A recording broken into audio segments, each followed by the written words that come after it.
Hey everybody, what is going on? I am Maximus Rex and this is Big Baby Reviews. Today is Sam Kieth Day. It is Tuesday, so we're looking at the next issue in the MAXX series from the early 90s. This is issue number 16, cover dated February 1995. I'm going to talk about the cover real quick because it's probably the most interesting piece of art in this issue, to be honest. There's some good art as well. This will be mostly an art appreciation review because I'm really just so not into the story. I'll give you kind of the big lines of it and what's going on. But the MAXX, once again, does not appear in this issue, or, other issues he barely does. In this one, he doesn't at all. I don't know. Like I said, I've talked about this before. I was just expecting, for the longest time, more of the MAXX. I knew that the rest of the series was kind of this way. I'd heard about it, read about it. These are issues now that I'm seeing as an adult that I haven't seen as a kid. And, I've said it before, it just, there's no more interest in it now than there was back in the day. But anyways, again, interesting piece of art here. We're going to learn eventually, spoiler, that, excuse me, I'm going to say it, but the MAXX is basically a rabbit or something. There's some weirdness here where he kind of has that look, but to me, it's almost more here like it's hinting that he's a horse. And we've had horse symbolism in past issues and stuff, so always thought it was weird. But the, again, interesting aspect of this art is we get a bit of the old pen and ink by Sam Kieth, a bit of the painting, and I wonder sometimes if there's not even a bit of collage here and there. I'm not 100% sure. He's got a strip of tape here for sure is what he laid down. He's known to use like just, brute materials and tape and stuff on his artwork. So yeah, just great striking piece of art. Not that there's no striking art on the inside. I will definitely talk about it. I mean, what I could talk about for this issue is the way Sam Kieth sets the mood. So let me do credits real quick and we'll talk about that. Story and art, Sam Kieth. Budget dialogue while Bill's on vacation, Sam Kieth. So I guess Bill Messner-Loebs is not dialoguing this issue. Finishes or his assistant, Jim Sinclair. Lettering, Mike Heisler. Colors, Steve Olive. So yeah, just the way how adept he is at setting the mood. So even though he's got cartoony-ish characters, you'll find out later this is one of those cartoony characters. Don't want to reveal it right away, but we saw a bit of him last issue, still in the shadow. The way he establishes this is very kind of horror movie. They're in jail, so the bars and stuff all kind of contribute to the mood here. And Sarah, one of the secondary characters, has basically found herself in the clink. This is a deadline page if I ever saw one. Man, must have been pretty quick to get through that one for Sam Kieth. I guess he's got a point here, but striking piece of art. Good idea if you're an artist on a deadline, but I mean, I wouldn't buy the original art for something like that, would you? I would. So she finds herself in prison with Fridge, right? This guy from the last issue, I believe, who's stuck there with the other character with the big feet. We only ever see his feet, right? Sam Kieth, again, always choosing kind of interesting compositional elements, right? Curves and panels with curves and angles and stuff. The point of view also here down kind of near the floor looking up is very interesting and very well done. That's pretty hard to pull off, I think. I'd have trouble doing that for sure. Love the cartooning on the faces here. Kind of gives me more vibes of like maybe already classic Sam Kieth. Stuff like he was doing on the Hulk or Marvel Comics Presents, right? We're getting a bit more of that old school Sam Kieth hatching on this guy here. And all throughout, using the bars as a design element, as a constraining element. I mean, it makes sense, but he's really finding a whole bunch of different angles and points of view with which to use those bars, which is really awesome here. So kind of the opposite of the other page. Probably took a little bit more time to draw, but basically just a big shot of white negative space here. But I think maybe this is more effective overall in the storyline and the art than the other pages. If you ask me to choose, Again, I'm just, giving my opinion. I guess Sam Kieth thought it was good to have both, right? And when I see like an image like this, I kind of see more of artistic-wise or art-wise Sam Kieth's underground influences, right? And just kind of regular characters. Like that's maybe the aspect I'm less interested in here, even though I'm into underground comics. But I guess the mix of kind of what Sam Keith is into and putting into this comic. There's just certain elements I don't relate to. So great silhouette here down here. Once again, using those bars as a visual element. He's really maximizing that, using that to full advantage. And again, this is something you can draw pretty quickly and get through, you know. Again, all these interesting tilted angles and stuff. Sometimes I wonder, like, okay, looking at this, I would venture to say, art-wise, that this is Sinclair, and maybe from even a picture or something, or some sort of, you know, he's light boxing a little bit to get the correct perspective, which is totally cool and fairly well integrated, but even the proportions and stuff seem just a little more realistic and not so Max-ish, if I can put it that way, or at least Sam Keith-ish. And again, these interesting, I love when he does these round kind of things and uses the negative space to full effect, right? He's added a panel here, but really it's just kind of two elements popping out behind these panels here. Very interesting. Always interesting visually. And what's going to happen here, and you can kind of tell from this shot here if you know anything about the MAXX, is we're going to find out it's basically an is over here, right? And he was here last issue, and he apparently ate a guy, or the guy disappeared or something, or died. I don't even remember because I'm so not invested personally in the storyline, but I am in the art. Broken border here, the Sam Keith staple. More interesting angle here, which again I'm going to assume is maybe Sinclair, maybe not Sam Keith doing this stuff.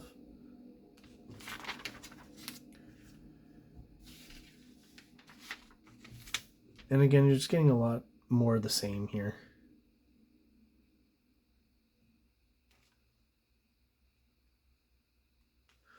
So she knows it's an is. She's prepared a weapon. And finally, as the creature kind of emerges from the shadows, I mean, this looks quite different from the other ones. So, is he actually an is? I'm not quite sure. Oh yeah, it's very claustrophobic, I guess, obviously, and that makes sense for the type of story he's telling here. The fact that it's in prison, right? You're locked up and stuff. The bars. So this just comes up and starts chomping on Fridge here, right? And I guess eats pretty much, it says, right? Fridge doesn't exactly fit through the bars, not all at once anyway. So slowly but surely, I guess he eats them, comes back, and that's when Sarah's waiting. And in this case, you'd think she would stab him, but she just kind of pokes one of his... I don't even know if that's an eye or if that's a tentacle or whatever that is that she popped out of his head there. Right? But he's just kind of bleeding. And Mom bails her out. Get a bit of a silhouette here of the is... I guess looking kind of messed up and fucked up there. I'm not quite sure. You know? Maybe she stabbed him more times. And that's how it ends. So, another ambiguous issue from Sam Keith. And this one specifically, Bill Mester-Loeb's not doing any dialogue. So, yeah, very much Sam Keith. There's always some interesting stuff near the end of the issues, though. I don't know what... This was some sort of... Okay, the MAXX Art Contest. Winners of the MAXX Art Contest in Inside Image number 26. Okay, so you've got first place here. Darren Bader, San Diego. Pretty good job there, painted. Looks fun. He's using some of those Sam Keith tropes as well, right? He's smart about it. So a lot of it's recognizable. Still kind of in his own style. Maybe, more classically cartoony than Sam Keith. Second place, Ed Eighth. I don't know if that's how you say that. Help me out in the comments. New York, New York. What are you looking at? Does he have that accent in the comic? I'm not sure. Pretty cool image there. Maybe a little more heroic and muscle bound than the actual MAXX, but it's a cool version. All of these are painted, right? I guess they had to do color versions or color submissions rather. This one's maybe has more of an actual underground vibe, which maybe also fits the MAXX a bit better. Unfortunately, it gets printed so small. So a little picture of Image at this point in time. So we got a lot of the secondary series. Grifter by Steve Siegel, Ryan Benjamin, Tom McWeeny. Unfortunate name, eh? I don't want to shit on the guy, but Tom McWeeny. I think he would change that eventually. I feel like I would. Again, not shitting on the guy. Getting called weenie your whole life. So what is this? Ballistic, a soul's worth. Wow. What those 90s titles? I don't know if that's pretentious or just dumb. I don't know for sure. Featuring Wetworks. And this is some early Michael Turner, I guess it seems like. Rest in peace. It's bitchin' stuff. Star number 2 on sale July. Eric Larson, I mean, still doing what seems to be some of the more interesting product throughout all these ads here. The art on Star looks really good. Doesn't, you know, even though these are his secondary titles, he's getting really good high caliber artists to do them, right? I mentioned in a review this week Super Patriot by Dave Johnson, right? The guy who was drawn Star was a very accomplished artist as well. A lot of these guys, I think, came from Gaijin Studios, you know. Eric Larson knew that they were all pretty talented, and he was right. They all have the solid kind of, you know, foundational stuff that's needed for comics that some of the secondary guys for Extreme or Top Cow didn't have, or at least didn't have at first, right? They you know, some of those guys got chances, which is awesome, and they weren't that great at first, but they got good really fast. You know, guys like again, Michael Turner, David Finch is a good example of that as well. You know, and there are others. What's Extreme putting out here? Extreme hits Absolute Zero in August. Glory, Joe Duffy, Mike Diodato Jr. I remember when he came over. That guy's quite a chameleon, right? He was drawn at this point a very kind of very 90s image style, and eventually moved into like a realistic style. He's done it all basically. Didn't he? Anyways, deluxe chromium cover for Nightmare. Rob Liefeld, Robert Lauren Fleming, Murat Michaels. The Nightmare Awakens. So I think Murat Michaels was drawn that one. Am I right? Supreme, Gary Carlson, Joe Bennett. Ultimate power resides in the shell of one man. Witness the birth of legends. Yeah, I mean, Wonder Woman and Superman. Nightmare, well, he's more of an actual kind of, you know, Rob Liefeld 90s extreme character. More authentic, I think, to, you know, a true Rob Liefeld character. Usually has a mask, you know, guns and swords, that kind of stuff.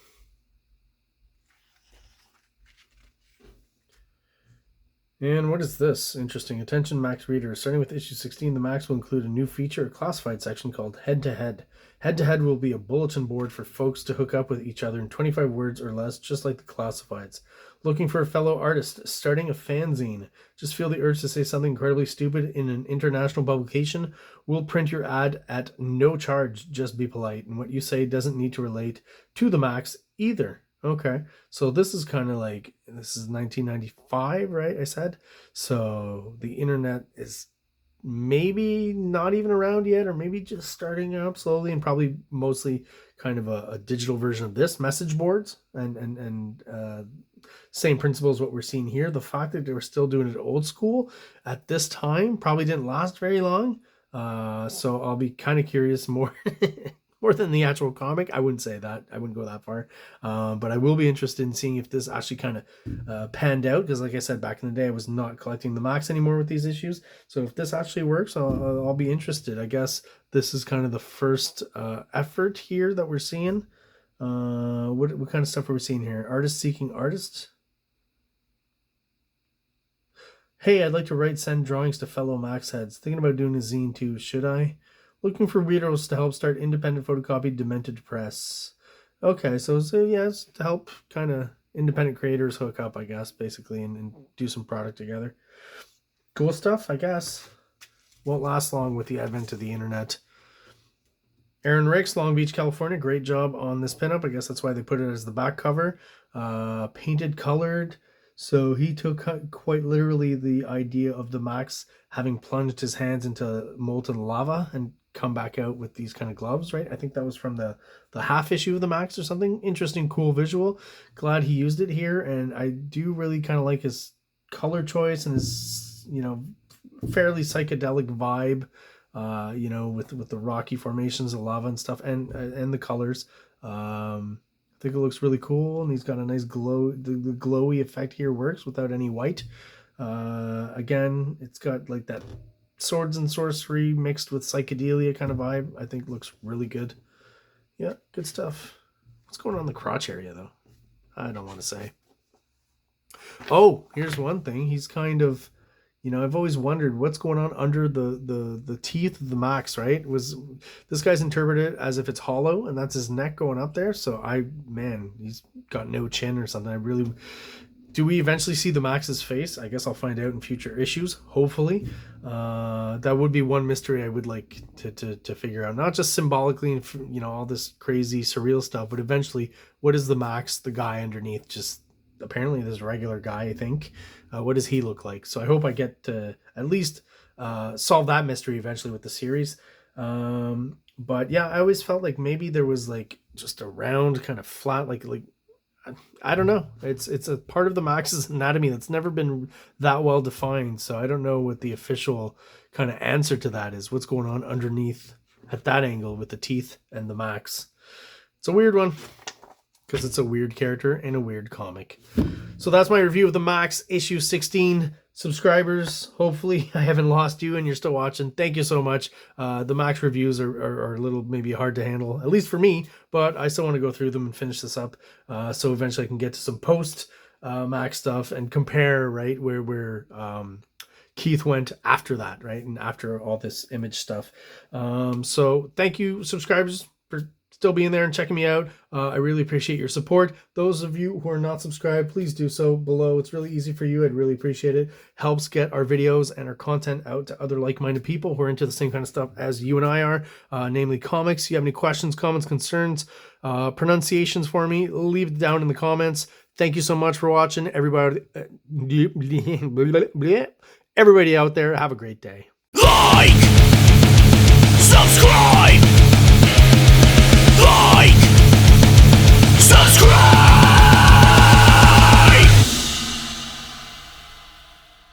King Comics presents Big Baby, Volume 1, Issues 1 to 13. 204 pages of story and art.